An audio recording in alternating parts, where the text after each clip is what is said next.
50 plus की as में अपने पैशंस को पूरा कर रही हैं। बाइक राइड, डांसिंग, स्कूल में टीचर है और भी बहुत कुछ। मैं ये साइकिलिंग जर्नी मैंने मतलब कि 52 की एज तक काफ़ी हाई लेवल की है। देन हिम्मत और खुली, तो देन 7-day टूर मैंने सोलो राइड कश्मीर में।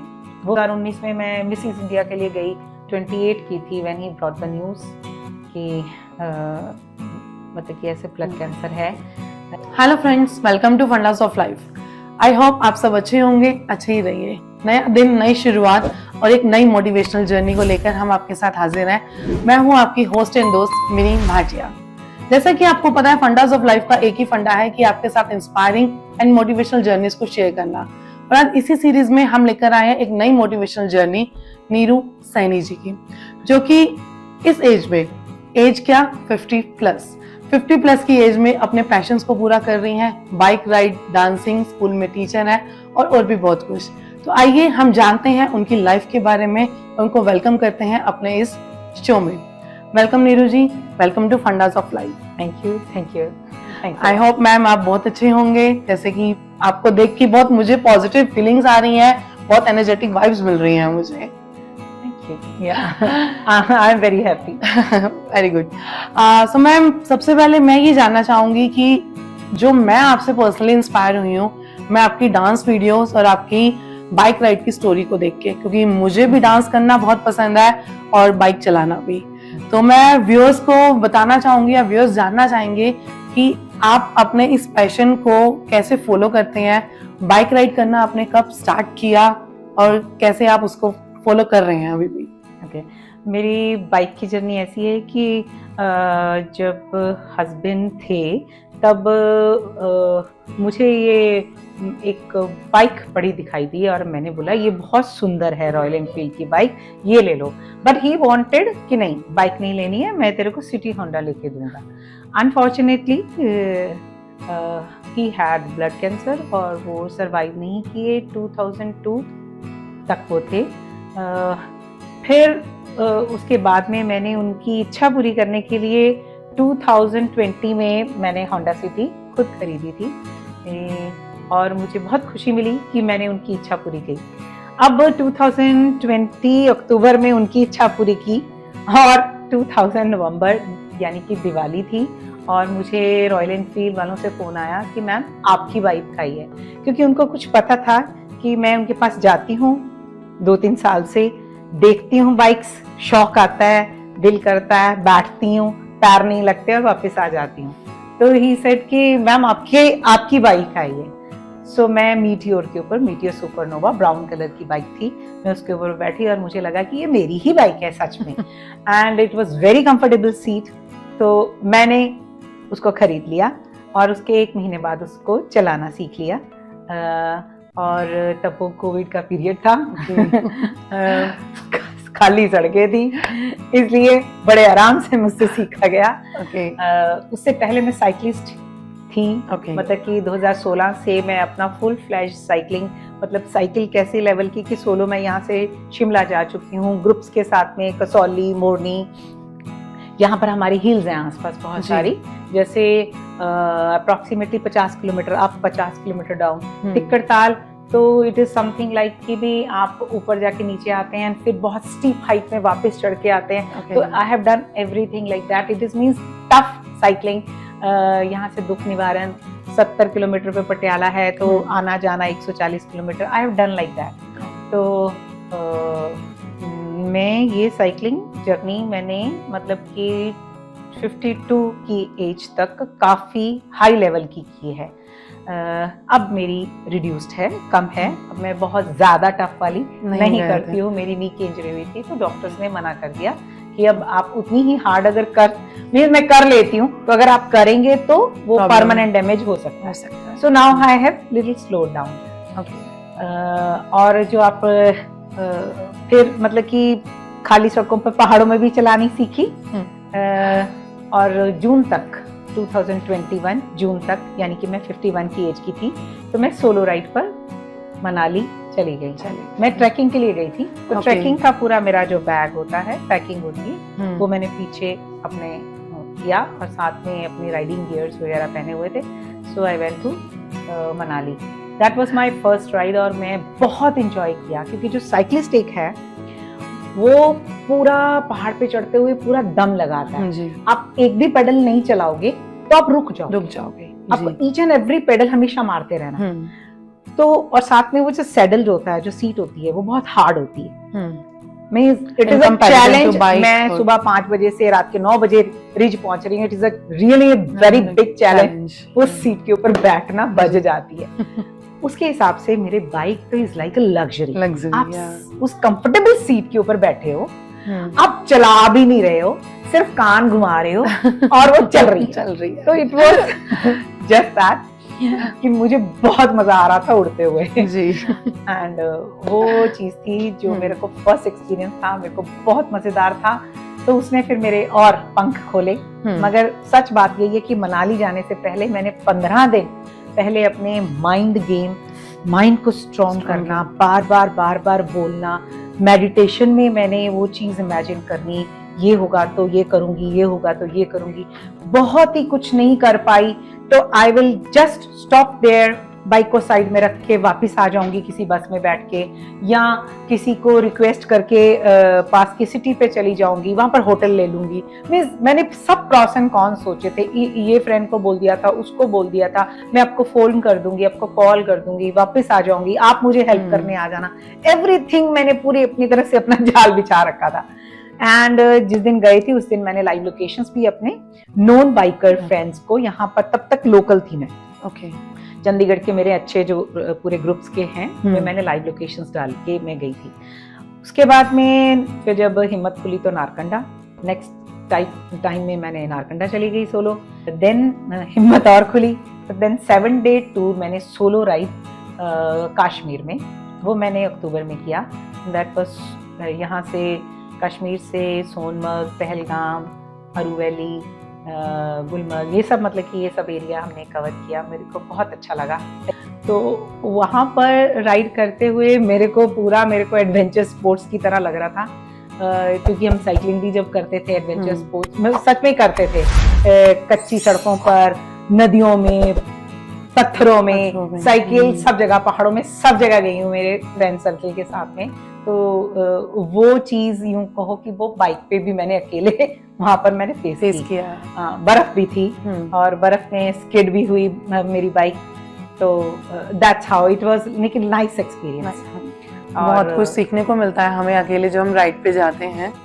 अरे हाँ बहुत काफी कुछ. स्पेशली सोनमर्ग में तो इट वाज, मैं 10-10 किलोमीटर तक मेरे को ना इधर कोई दिखाई दे रहा था ना कोई उधर दिखाई दे रहा था. मैं अकेली पूरी बर्फों में, और मैंने वहां पर बाइक रख के अपना छोड़ाए उसकी मेरे पास वीडियो भी है. वीडियो बनाई, वीडियो क्लिप है मेरी. छोड़ाए हम वो एंड पास में आई think so that is Jhelum के बीच में हाथ फ्रोजन, ऊपर बर्फ है ना. वो मैंने कहा मैंने ये तो हाथ डालना है. मैंने ग्लव उतारा और उसमें पानी में एक बार मैंने कहा इसको तो ना ये अमृत है इस वक्त. किस मंथ में गए थे आप वहाँ पर? That was October. एंड बहुत ही डिफरेंट मुझे एक्सपीरियंस मिला. मतलब सभी परेशान ये थे कि तुमने कश्मीर में क्यों जाना है, कोई और जगह चूज कर लो, तुमने बाइक पर ही क्यों जाना है, कार में चले जाओ, तुमने अकेले क्यों जाना है. मेरा नेक्स्ट क्वेश्चन यही था, साथ में क्यों नहीं किसी को ले जाते. कि जब हम कुछ being a female, being a girl, जब हम अकेले कुछ करने का सोचते हैं तो सबसे पहले, चाहे वो फैमिली की कंसर्न हो या कुछ भी आप कह सकते हैं, सबसे पहले यही होता है कि तुम्हें ये क्यों करना है, क्यों करना चाहती हो ऐसा. तो आपको भी ये क्वेश्चंस फेस करने पड़े होंगे जरूर. नहीं, ऐसा है कि सबसे पहली बात मुझे मेरी माँ है और जिनकी मैं माँ हूँ, मेरी बेटियाँ दोनों ने आपको सपोर्ट. मेरी ये दुनिया ऐसी है कि इनके विदाउट मैं नहीं चल सकती जी. ठीक है, ये मेरे लिए एक तरह से मस्त है. और ये दोनों अगर खुश हैं तो मैं किसी की परवाह नहीं करती. सॉरी टू से, बट मतलब कि जिनकी मैं माँ और जो मेरी माँ, मेरे लिए दुनिया खाता जी. बिल्कुल फैक्ट है ये. हाँ, मेरी मम्मी थोड़े से इस बात के लिए नाराज थे कि अकेले क्यों जाना, जितने मर्जी जा, कोई ना, वो पता है, वो जानते हैं कि बहुत बोल्ड है, बहुत स्ट्रांग है और ये मैनेज कर लेगी, ठीक है। मगर वो अकेले जाने से उनका बात ये थी कि अगर कुछ होता है तो कोई हेल्प करने के लिए होना चाहिए साथ में। जी। उनको बस एक माँ की कंसर्न रहती है हाँ, कि अगर गिर जाओगे, कुछ हो जाएगा, कोई एक्सीडेंट हो गया या कुछ भी है तो साथ में कोई हेल्प करने को होगा, कोई भी चला जाए पर साथ में हो। तो वो वैसे मेरी सब चीज़ों के लिए बहुत खुश होते हैं, बहुत अप्रिशिएट करते हैं, टीवी पर देखते हैं। मैं उसे 2019 में मैं मिसेस इंडिया के लिए गई, मैंने पहले पूछा मम्मा ऐसे ही जैसे कि ड्रेस बताया ये पहनना है ऐसे करके, बड़ी सोनी लगती पई है, like she feels happy about it, और वो बकअप करते हैं जी। और बहुत ही सुलझे हुए, simple and strong and open minded lady हैं मेरी मदर। तो जब मेरी बेटियां छोटी थी और मम्मी मेरे पास रह रहे थे 5-6 साल तक प्रदीप के बाद, जी, टू हेल्प मी, तो तब वो हर चीज के लिए मेरे को रोक देते थे कि बेटा मेरे को कोई बात नहीं, तू अपनी जिंदगी जी सकती है, लेकिन प्रॉब्लम ये है कि तुझे कुछ हो गया तो बच्चे सफर होंगे, बच्चे सफर होंगे। तो मेरे को फास्ट स्पीड चलाने से मना करते थे। मेरी बड़ी मुझे स्पीड अच्छी लगती है। तो मैंने जब तक मेरी बेटियां सेटल नहीं हुई, मैंने कभी भी 40-50 मैक्सिमम 60 इससे ऊपर कभी नहीं चलाई थी गाड़ी। आई प्रॉमिस्ड माई मदर, मोस्टली 40-45 के बीच में होती थी मेरी, और बहुत खाली सड़क मिल गई तो 60, ये मेरी। और अभी 120 से नीचे नहीं उतरती, मतलब कि मेरी अपनी वो नेचुरल स्पीड है। तो वो आपने अपनी बेटियों के लिए और अपनी माँ के लिए, जिनको दोनों को आप, मैंने भी खुद भी एक जब मैं रिस्पॉन्सिबल हूँ, जब माँ हूँ, तब मैंने पूरी जिम्मेवारियां अच्छी से उठाई हैं। तो बीइंग अ टीचर, आपके सामने स्कूल स्टूडेंट्स के भी बहुत ऐसे केसेस आते होंगे, आप उनके पेरेंट्स को भी समझाते होंगे कि किस तरह से बच्चे को, क्योंकि क्या होता है आज की सोसाइटी में पेरेंट्स बहुत ज्यादा कम्पिटिटिव नेचर के हो गए हैं। मैं भी एक मदर हूँ, मेरे को भी रहता है मेरा बच्चा उससे कम मार्क्स क्यों लाया, वो ज्यादा बेटर कर रहा है, अरे उसको तो स्विमिंग भी आती है। अब आप जो बात कर रहे हैं ना, वो मेरे स्कूल में प्रॉब्लम नहीं है, ये तब तक प्रॉब्लम थी जब तक मैं प्राइवेट स्कूल में थी। ओके, ठीक है, मैं गवर्नमेंट स्कूल में पढ़ाती हूँ, और गवर्नमेंट स्कूल में अनप्रिविलेज्ड क्लास के बच्चे आते हैं जी, और मेरा मौली जागरण एरिया है, वहाँ अगर आप समझ सको, उस एक कमरे में पूरा परिवार रह रहा है। 7 जने हैं, 8 जने हैं, 5 जने हैं, जितने भी हैं, मदर फादर बच्चे या उनके पेरेंट्स हैं साथ में, या भाई भाभी हैं, एक बेटा मैरिड है, तो इट इज लाइक दैट कि it is one room apartment. ठीक है, so they are living like that. आपको उनकी चीज समझनी है कि they are uneducated, parents are uneducated, and they are, आपको ये चैलेंज रहता होगा कि उनके बच्चों को स्कूल तक लाना, hard to meet their ends, you know. या और समझना है, मेरे स्कूल की साइकिल यहाँ पर अलग होती है, हमारे चैलेंजेस अलग हैं।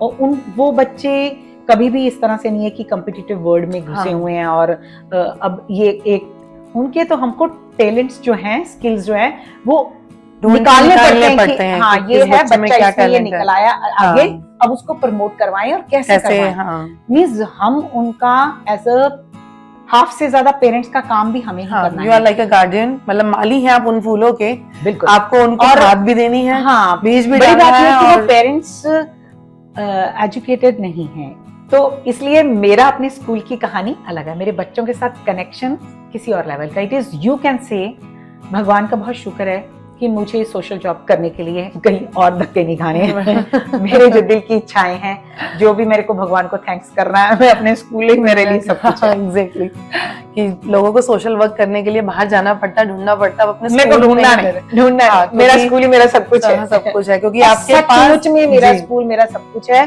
कोई मुझे ये कहता आपके पास इतनी एनर्जी कहाँ से आती है, तभी आप बच्चों को ऐसे पढ़ा सकते हैं। मेरे को लगता है कि मेरे बच्चे मुझे इतना प्यार देते हैं, शायद उनकी दुआएं मेरे को इतनी एनर्जेटिक बना देती हैं। exactly. ये क्या है, विशियस साइकिल है, मुझे नहीं पता। मैं उनको इतना पढ़ाती तब एनर्जी मिलती है, या मतलब कि मैं हूँ एनर्जेटिक इसलिए उनको ऐसा पढ़ाते हैं। It's a vice versa। मेरी वाइफ आप उनको पॉजिटिव वाइब्स दे रहे हैं, वो आपको पॉजिटिव वाइब्स दे रहे हैं एनर्जेटिक रहने वो के लिए। दुनिया मेरी अलग है और बहुत जी। प्रेशियस दुनिया है मेरा स्कूल। हम्म, और थैंक्स आपने ये टॉपिक उठाया, बाकी किसी इंटरव्यूज ने मेरा ये टॉपिक नहीं उठाया। जी मैं सब में लिखती हूँ, मैं साइंस टीचर हूँ, गवर्नमेंट साइंस Exactly। टीचर हूँ, स्पेशली गवर्नमेंट लिखती हूँ, लेकिन कोई इस चीज को नोट नहीं करता, कोई पूछता नहीं। जी। और आपने ये थैंक यू या रियली जी। मैं हर साल मुझे 10th की बोर्ड जरूर मिलती है, और मैं 10th क्लास की बोर्ड का छुट्टी हो जाने के बाद में एक पीरियड एक्स्ट्रा क्लास। एक पीरियड से ज्यादा,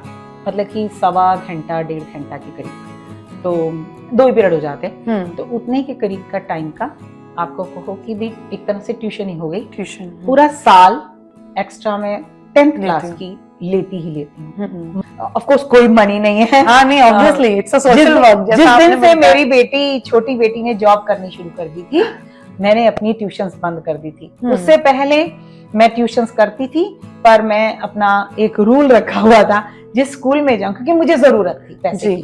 तो मैं प्राइवेट स्कूल में जाती थी, मेरी 5000 अर्निंग थी प्राइवेट स्कूल में, तो मुझे ट्यूशंस, और मैं बोर्ड क्लासेस 10 साइंस मैथ्स की बोर्ड क्लासेस पढ़ाती थी, तो मेरे पास अच्छी ट्यूशंस के अच्छे पैसे मेरे को वहां से आए। तो बस एक रूल रखा हुआ था कि जिस स्कूल में जाऊंगी उस स्कूल के बच्चे नहीं लूंगी जी। जिस क्लास को मैं पढ़ा रही हूँ, मैं नहीं उस क्लास के बच्चे। तो गवर्नमेंट स्कूल में आपने कब से पढ़ाना स्टार्ट किया? पहले गवर्नमेंट स्कूल में मैं प्राइवेट में गई थी। ओके। और वो 2005 से था। ओके। और फिर उसके बाद में गवर्नमेंट जॉब मुझे 2008 से मिली। 8 से मिली। तो बाद में मिली है काफी। और हमने स्टार्टिंग में बात की आपके डांसिंग पैशन के बारे में, तो उसके बारे में भी कुछ जानना चाहेंगे। स्टार्टिंग से ये पैशन है, अब फॉलो कर रहे हैं उसको? बचपन से ही मुझे बहुत शौक था। पहले तो लाइक मुझे गिलन, हेमा मालिनी, जीनत अमान, सलीम बॉबी, लाइक उनके dances, it used to be मेरी जील। पर हमारे वहाँ पर टाइम पे ना, हम कभी भी ऐसे घरों में गाने लगा के डांस नहीं कर सकते थे। तो बड़ी लो सी वॉल्यूम में किसी को सुनाई ना दे, और पर्दे करके, कमरा बंद करके थोड़ा सा डांस कर लेना। It used to be like that. और फिर मेरा बहुत बड़ा पैशन था भरतनाट्यम। हमारे टाइम पे रात के ना 10-11 बजे बहुत लेट नाइट भरतनाट्यम का प्रॉपर किसी क्लासिकल डांसर का डांस आया करता था डीडी टीवी पे। तो उसकी भी वॉल्यूम 0 करके, अच्छा, जीरो करके, और ब्राइटनेस भी कम करके, पर्दे वर्दे सब रात को करके, ताकि पता ना चले पेरेंट्स को कि मैं देख रही हूँ। और फिर मैंने पूरे उनके स्टेप्स कॉपी करने, देखने, लेकिन इतना पैशन था ना, बड़ी रात देर तक करते रहना। फिर वही जो स्टेप्स मैंने देखे हैं, छत पे जाके अकेले जाके प्रैक्टिस करते रहना। That was तो आपने कभी सोचा नहीं कि भरतनाट्यम की प्रोफेशनल ट्रेनिंग? मैंने मम्मी को कहा था, उन्होंने कोशिश भी करी, लेकिन वहां पर हमारे पठानकोट में, मैं पठानकोट से हूँ, तो वहां पर मुझे कोई मिला नहीं, प्रोफेशनल टीचर नहीं। कथक का मिला, कथक का मुझे इतना इंटरेस्ट नहीं था, मुझे भरतनाट्यम का बहुत इंटरेस्ट था। तो अब आप करना चाहेंगे उसको प्रोफेशनली? मैंने 2-3 बार अभी यहाँ से ट्राई किया, बट अब प्रॉब्लम ये है कि वो बुलाते हैं कि वहां पर आना पड़ेगा। और मेरा ट्रेनर बहुत अच्छा है, वो मेरे घर आ जाता है, वो मेरे को यहाँ पर सिखा देता है। बेसिकली मेरे जो मेन ट्रेनर देव है, और दूसरा कृष्णा है, ये मेरे ही स्कूल के बच्चे हैं। और अब देव तो अब मास्टर्स बीपीएड कर रहा है। अच्छा, मास्टर्स कर चुका है। ग्रेजुएशन है उसकी, और नेशनल्स है योगा का। वो मुझे भी योगा में नेशनल्स में ले जा चुका है। तो अभी आपने लेटेस्ट एक रिकॉर्ड किया था, आई थिंक सर की मेमोरी में एक गाना रिकॉर्ड किया था, मैंने वो भी देखा। मुझे गाने के वर्ड्स याद नहीं है कि कौन सा गाना था वो। मैं ना भूलूंगा, मैं ना आप इमोशनल हो गए। तो समझ सकते हो आप कितने अटैच्ड है। मतलब सर के जाने के बाद कुछ तो डिफिकल्टीज रही होंगी, being a single mother, girl child को अपब्रिंगिंग करना, ये सब कुछ। तो अब मैं प्रदीप की आपको बात करूं तो मैं 28 की थी when he brought the news कि मतलब कि ऐसे ब्लड कैंसर है, और डॉक्टर्स ने 4 साल दिए हैं। सो वो जो 4 साल थे, मेरे ख्याल से मेरी ज़िंदगी के सबसे वर्स्ट दिन वो थे। चाहे हस्बैंड मेरे ज़िंदा थे उस वक्त, और उस वक्त मैं कुछ कमाती भी नहीं थी, I was a house wife. तो वो कह लो कि उनका साया मेरे सिर पर था, बट फिर भी वो मेरे वर्स्ट डेज थे। बिकॉज जिसको आप प्यार करते हो शिद्दत से, जिसके साथ आप सारी दुनिया को पीछे कर सकते हो, अब वो आपकी दुनिया में नहीं रहने वाला, ये आपको पता है। अब 3 साल रह गए हैं, अब 2 साल रह गए हैं, अब साल रह गए हैं। डॉक्टर ने जैसा जैसा कहा था कि 6 महीने पहले अब उनकी बॉडी ऐसे, और वो जो मेडिसिन हम बाहर से इंपोर्ट कर रहे थे, and he was absolutely fine 3.5 साल तक बिकॉज ऑफ दैट, अब वो रिएक्ट कर गई है। लाइक मतलब कि I think so that was Glivec medicine, and 1,30,000 रुपया पर महीने की दवाई थी, तो इट वाज कॉस्टली। और फिर उसके बाद में डॉक्टर ने उसका डबल डोज किया, फिर डबल डोज भी बॉडी ने उसके अगेंस्ट ना रेजिस्टेंस बना लिया। तो जितना उन्होंने टाइम दिया था, आई डोंट नो, मतलब कि मेडिसिन खाकर भी उतना ही टाइम था। सो उनके जाने के बाद आपने अपने आप को कैसे मोटिवेट किया, दोनों बेटियों को संभाला, आज वो इस स्टेज पे हैं कि दोनों बहुत अच्छे से सेटल्ड हैं? मेरा जिंदगी का वर्स्ट टाइम वही था, और जो जितनी मैंने नाउमीदी अगर कहो, या यूं कहो कि अगर मेरा सबसे जिंदगी की लोएस्ट हिट कोई था, तो जब वो दिसंबर 2002 हॉस्पिटल पीजीआई में थे, और मैं रात को लाइक उनके लिए ब्लड बैंक से लेके आ रही हूँ और उनको देने के लिए अपने पेट पे लगा लेती थी ताकि जल्दी ठंडे से गर्म हो जाए। वो गर्म होता है, ठंडा होता है, तो जल्दी से हो जाए। और लगा के मैं दौड़ती कॉरिडोर से जा रही हूँ। Like I never used to bother who is looking at me, मैं कैसी दिखती हूँ, क्या हूँ, रो रही हूँ मैं कि फूट के। उस वक्त एक पल के लिए ऐसा वो मोमेंट मुझे याद है कि जब मुझे ऐसा लगा था कि भगवान है ही नहीं, ये दुनिया में भगवान नहीं एग्जिस्ट करता, ये सिर्फ फेक है, कोई इसका कोई वो कुछ और नहीं है, वो भगवान नाम की चीज नहीं है, ये सिर्फ डर है, वहम है, व्हाटएवर है, जो बनाई हुई चीज है। वो इतना मैंने लो हिट कर दिया था कि नाउमीदी हद से ज्यादा थी, और मुझे जिंदगी मेरी खत्म, मेरी ये नजर आता था। तो मैं ये कहूंगी कि जिसको बहुत दर्द है, जिसको बहुत कोई दुख है, संभाला नहीं जा रहा, इवन आजकल बच्चे कहते हैं कि हार्ट ब्रेक्स हो जाते हैं लव अफेयर्स में, चलो वो भी दिल टूटता है तो टूटता है, अगर नहीं रहा जा रहा, कोई सुसाइड मत करो, कोई ये सब उलपटांग चीजें, कोई फेल हो गया किसी बिजनेस में, कोई नुकसान हो गया, जिंदा हो, सांस लेते हो, खाना खाते हो, जाओ जाके हॉस्पिटल में, ऐसे कितने पेशेंट बैठे हुए हैं, गवर्नमेंट हॉस्पिटल में जाना है, उसमें बहुत सारे पेशेंट हैं जिनके पास कोई अटेंडेंट नहीं है, आप जाओ उनके अच्छा सा अटेंडेंट बन जाओ, उनको साफ सुथरा कर दो, लेकिन एक सेवा करके आओ। 2 घंटे 3 घंटे 4 घंटे 5 घंटे 2 दिन, मैं कहती हूँ दिमाग टिकाने आ जाएगा, आपको भूख लगेगी, आपको सांस लेते हुए पता लगेगा आप जिंदा हो, और ये बेचारा बेड पे है। आप शुक्र करोगे भगवान के 2 हाथों से कि हाँ मेरी आंखें, कान, पैर, हाथ चल रहे हैं, मैं सच में किस्मत वाला हूँ। और पता नहीं, शायद वो कर्म है कि जो एक आप अच्छा कर्म कर रहे हो तो उसकी दुआएं लग रही हैं, यूं कह लो, कुछ भी है, हाँ, वो ऐसा हो जाता है। मैम मतलब आपकी बातें सुन के ही मुझे यहाँ बैठे बैठे इतनी मोटिवेशन मिल रही है। कभी बार हमारे साथ भी ऐसा होता है, कहते हैं मेरे पास ये नहीं है, हाँ, उसके पास ये है, तो स्टोरीज पढ़ते हैं, बुक्स पढ़ते हैं। ये बात मैंने अपने बच्चों से सीखी थी। 2011 में जब मैं इस स्कूल में आई थी तो मैंने सोचा था 2 महीने बाद मैं पोस्टिंग करा के सेक्टर स्कूल में जाऊंगी जी।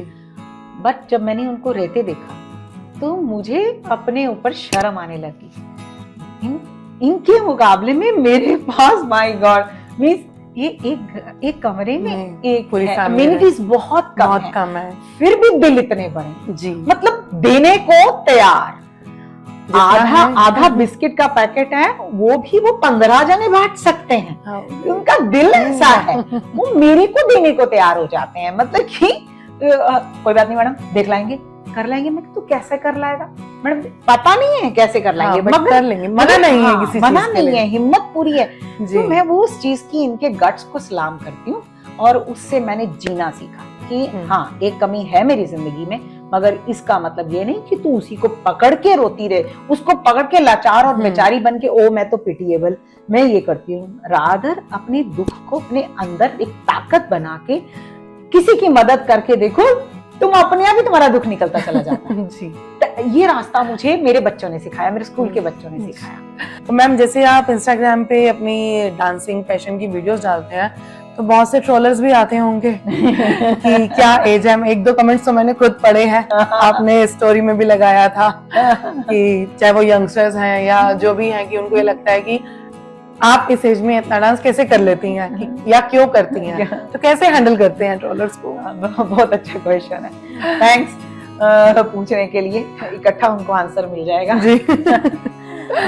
एक तो आपको बताया कि भी बचपन से डांसिंग का शौक था जी। मेरी शादी भी जो हुई है ना वो डांसिंग वीडियो की वजह से हुई है। Okay. मुझे डांस करते हुए तो कभी किसी के सामने ना हिचक ही नहीं हुई। इट वाज वो ट्रोलर्स के कमेंट्स पढ़ के हंसी जरूर आती होगी।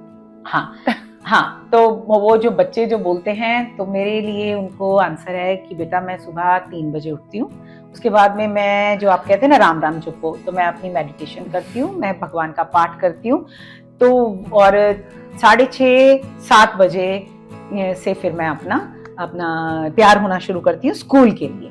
तो मैं 3 घंटे 3.5 घंटे एक मी टाइम होता है जिसमें मैं मेरी सैर, साइकिलिंग और भगवान और मेडिटेशन, तो इतना मेरे ख्याल से काफी है भगवान का नाम लेने के लिए। इससे ज्यादा मैं शाम को कभी जोत जगा लेती हूँ, कभी नहीं, तो इससे ज्यादा मैं ज्यादा नहीं कर पाती। स्कूल में मेरे को बहुत एनर्जी चाहिए होती है बच्चों को पढ़ाने के लिए, और शाम को मुझे मेरे घर के लिए भी एनर्जी चाहिए, और मेरे को योगा भी करना है 1 घंटा, और फिर उसके बाद में डांस खुशी 1 घंटा तो मेरी बनती है। ठीक है, बाकी अगर आपको नहीं पसंद तो बेटा आप रील्स अवॉइड कर दो, और बाकी आपके पेरेंट्स भी मुझे लगता है कि शायद 24 घंटे तो राम राम नहीं करते होंगे, बाकी अगर वो 24 घंटे कर सकते हैं और आप भी कर सकते हो तो बहुत ही अच्छी बात है, मेरा उनको शत शत प्रणाम। और जो मुझे ये कहते हैं कि कब्र में पैर है, तो मैं आपको इतना बता दूं कि मैं फिटनेस की बहुत ज्यादा एंथुजियास्ट हूँ, और योगा करती हूँ, साइकिलिंग करती हूँ, वॉकिंग करती हूँ, जिम जाती हूँ, अब बहुत ज्यादा एक्सरसाइज, पुशअप्स और स्क्वाट्स और प्लैंक्स, ये सब बड़े आराम से 1-1 मिनट के फर्स्ट क्लास अच्छी तरह से लगा लेती हूँ। भगवान खुद नहीं कर सकते होंगे शायद। भगवान की दया से काफी अच्छी मेरी हेल्थ है, और डांसिंग भी अगर करती हूँ तो आप लोग मुझे कहते हो ओ दादी माँ, नानी माँ, आंटी, ये 3 वर्ड्स तो मुझे बहुत अच्छे लगते हैं। ठीक है, बिकॉज बेटा मेरा है नहीं तो दादी मैं बन नहीं सकती, आपने मुझे बना दिया तो थैंक यू फॉर दैट।